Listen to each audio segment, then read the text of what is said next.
Our top focus on WION at this hour. Ukraine has launched one of its widest waves of long-range drone and artillery attacks on Russian territory, killing at least 8 people and striking targets hundreds of kilometers from the front line, according to Russian authorities. Belgorod, Saratov and Udmurtia regions in Russia had reported the deadliest incidents.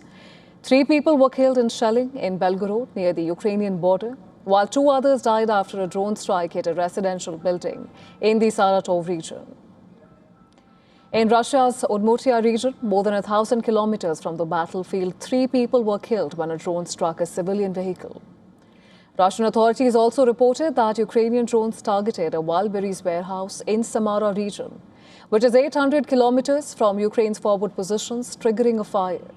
No casualties were reported from the strike in the warehouse.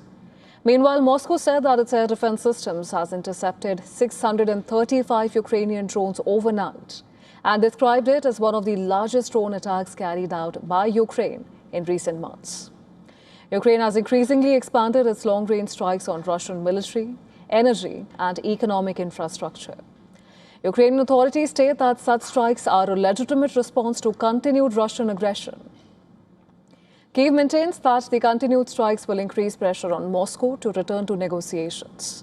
While these escalations come as diplomatic efforts show tentative signs of revival, US President Donald Trump recently reversed course and he approved a Patriot air defense manufacturing license for Ukraine.